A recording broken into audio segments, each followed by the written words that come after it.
Also, with this time of year comes some weather. We've got some heavy rain and some strong winds. And this morning, we started to see that rain here at about 3 a.m. in the valley. Sooner for those of you along the coast and down into southern Oregon. This storm is moving from the southwest and will travel here to the northeast throughout the day. So you can see that heavy rain here on Storm Tracker 9. For those of us in the Eugene area, we've already picked up about 1/100 of an inch of precipitation.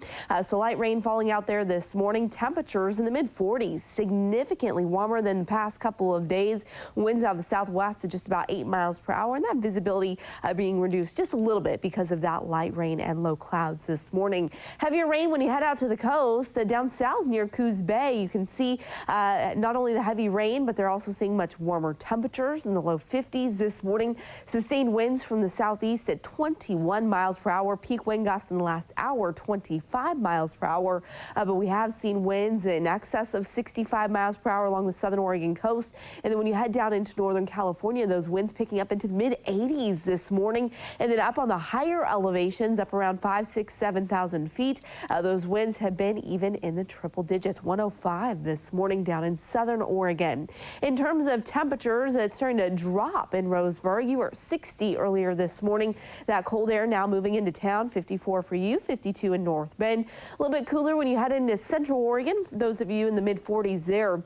Then when you head all the way to eastern Oregon, not being influenced by this storm yet at all. Clear skies overhead. Temperatures down into the upper 20s and low 30s. Now, when you head down into California, they're actually seeing the brunt of this storm with heavy rain moving in there. And you see that area of low pressure parked right there in the Gulf of Alaska. That's where it's going to stay parked here for the next 7-day stretch rather than moving east. It doesn't have the help of the jet stream. It's just going to sit there and spin for about 7 days. And with that counterclockwise flow and the help of the jet stream to the south, it's going to pick up other storms here over the central Pacific. And yep, it's going to bring those right here into western Oregon.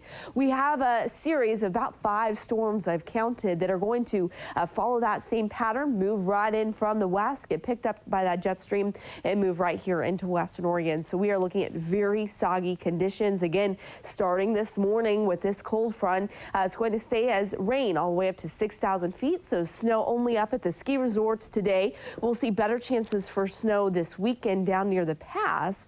On Friday, the rain will be lighter. We'll be in between storms. That'll be the case for Saturday as well. But by Sunday, that next storm moves in for another round of heavy rain and breezy conditions as well. Highs up near 60 along the coast today. Actually, you're at your high temperature now. Wind gusts to 60 miles per hour in town, 65 when you get out to the headlands. It is going to stay windy and it's going to stay wet. That high wind warning in effect until noon. We'll continue to see breezy and soggy conditions here all the way through the weekend. Highs dropping to the low 50s. We'll see chances for a few sun breaks there on Monday before the next storms roll in Tuesday and Wednesday. The Umpqua Basin topping out in the mid to upper 50s this afternoon. You were at 60 just an hour ago. So again, really not seeing those temperatures move a whole lot. Wind gusts to 35 miles per hour in town for you. So it is going to be pretty windy there as well. In addition to that heavy rain, we're talking over an inch of rain for those of you near Roseburg today. We'll continue to see showers Friday, Saturday with heavier rain on Sunday. If you're traveling over the passes today, you do not have to worry about snow. It'll just be rain up to 6,000 feet. It will be windy, though, with those winds up to about 30 miles per hour. Those of you in central Oregon, breezy with scattered showers, highs in the mid-40s. We'll continue to see showers all the way through the weekend. Could see a little bit of snow mixed with this rain Sunday night and again Monday night. Otherwise, just plain old rain. And for the valley, we're looking at these low 50s today. This rain is going to stick with us through this evening. We'll see lighter rain Wednesday and Saturday, heavier rain Sunday, but basically rain every day for the next 7-day stretch.